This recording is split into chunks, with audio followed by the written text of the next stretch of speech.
폭로자의 주장대로 조직의 지시에 의한 사찰일까요? 아니면 개인 비위가 드러나자 이를 무마하기 위한 은폐 시도일까요? 김태우 전 청와대 특감반원의 주장과 관련해 청와대와 정치권은 물론이고 언론들까지 나뉘어서 반박과 폭로를 이어가고 있습니다.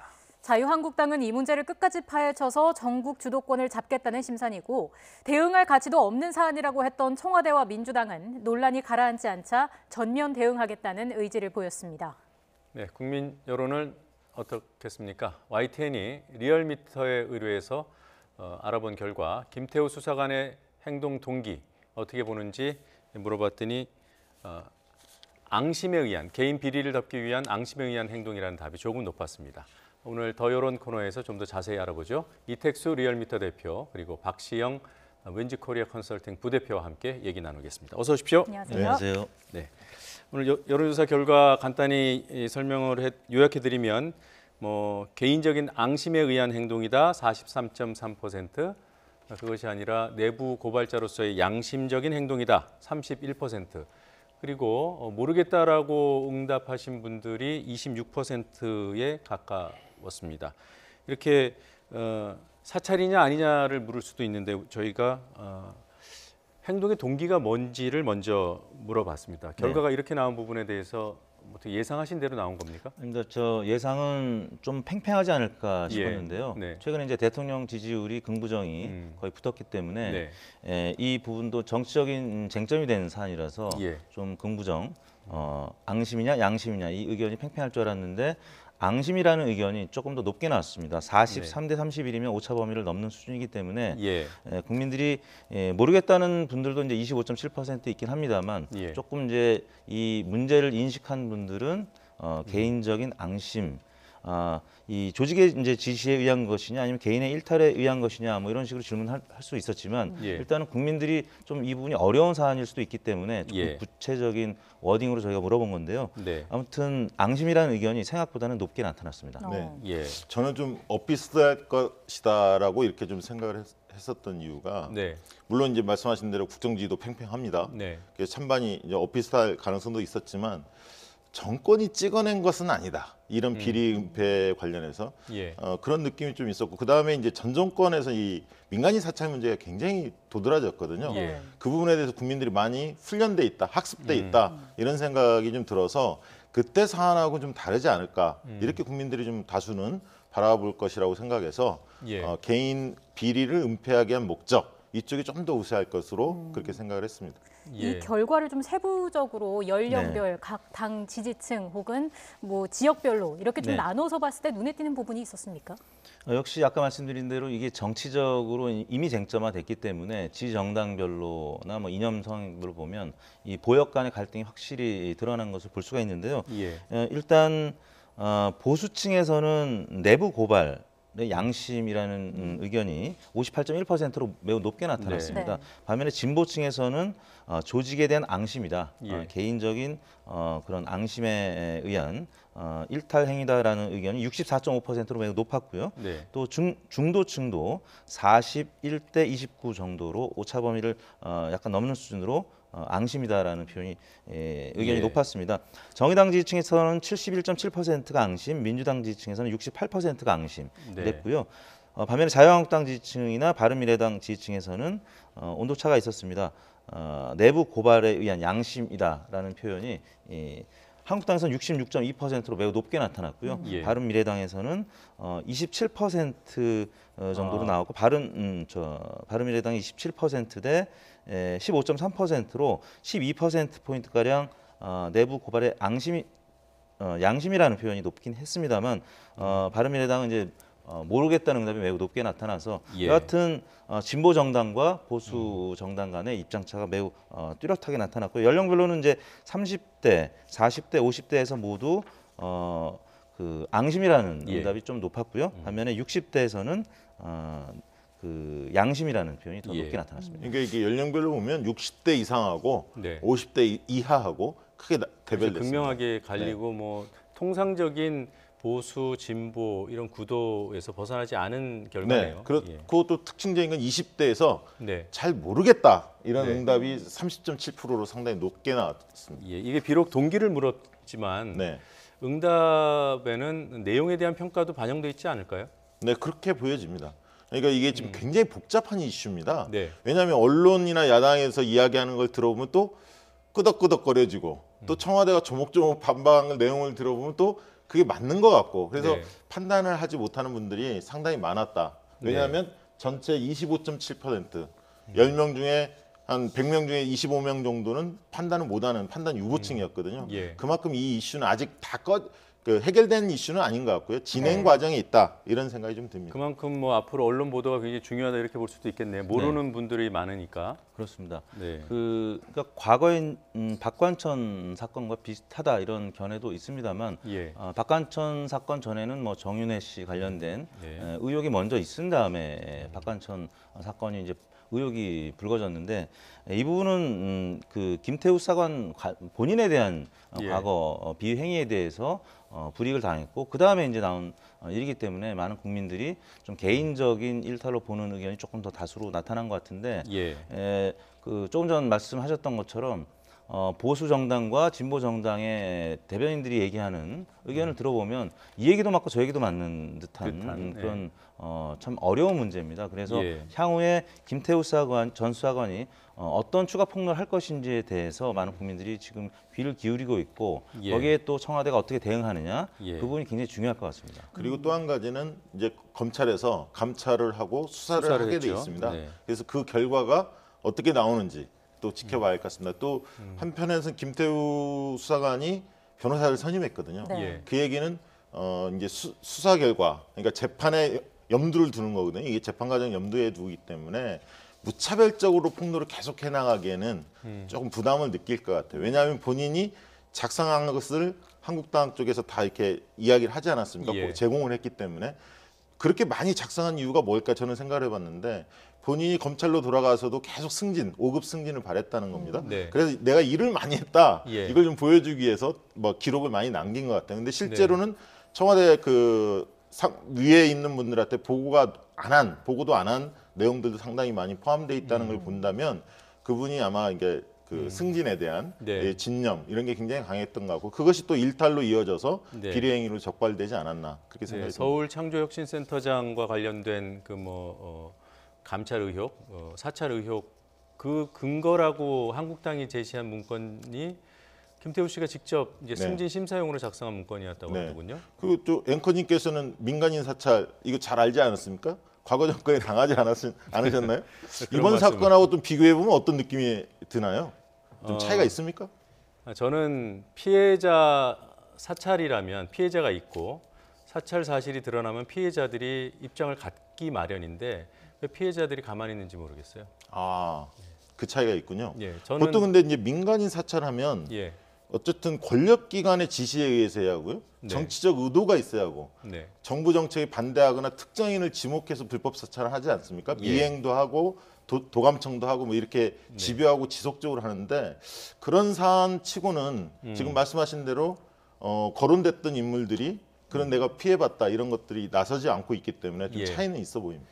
그럼에도 불구하고 이것이 민간인 사찰이냐 아니냐의 프레임이 꽤 오랫동안 만들어져 오는 것 같아요. 네. 근데 이것이 어떤 개인의 동기, 개인적 일탈이냐 아니면은 뭐 진짜 양심적인 사회 고발이냐 이런 동기에 대한 프레임으로 전환될 가능성도 있습니까?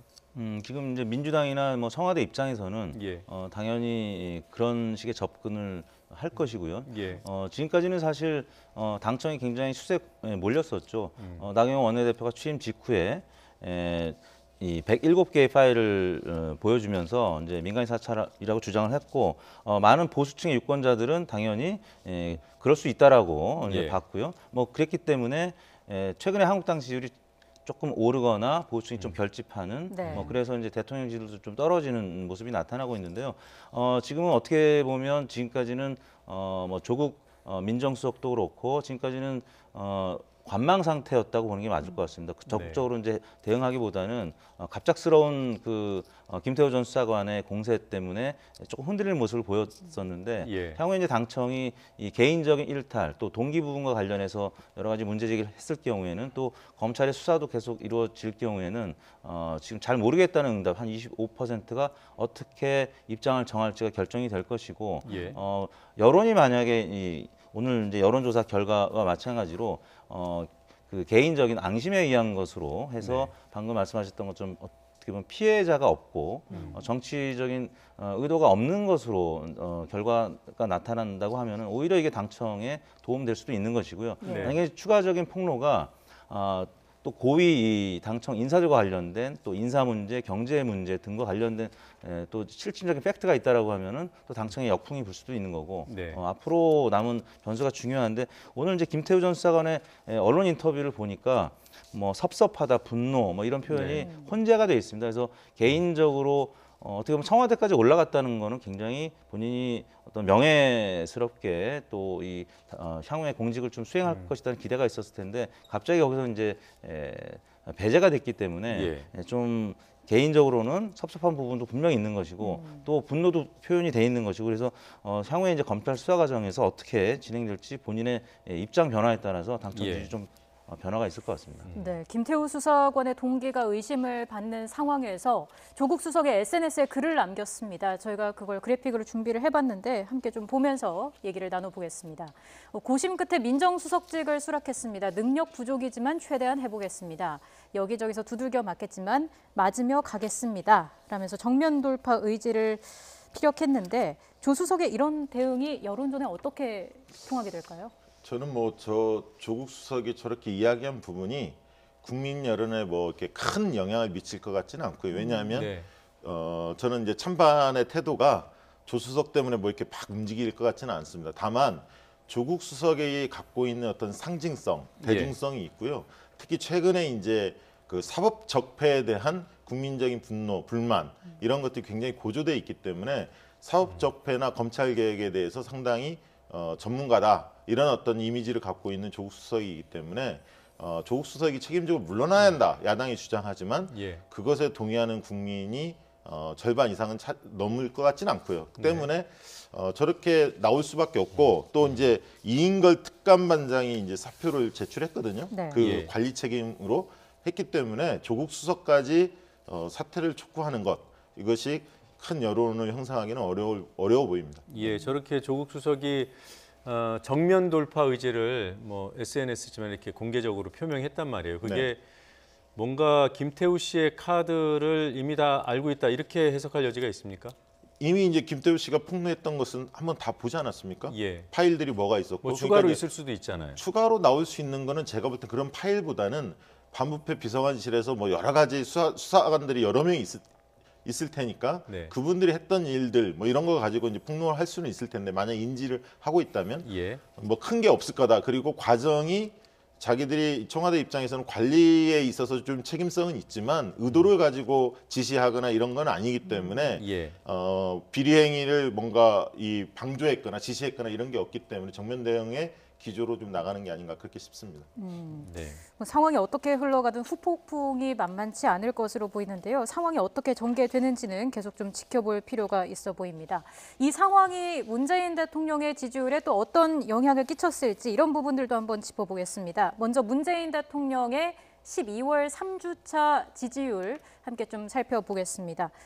어떤 특징이 있었죠? 네, 일부 여론조사 기관에서는 이른바 데드크로스, 그러니까 부정이 긍정을 앞섰다 이런 보도가 나왔는데요.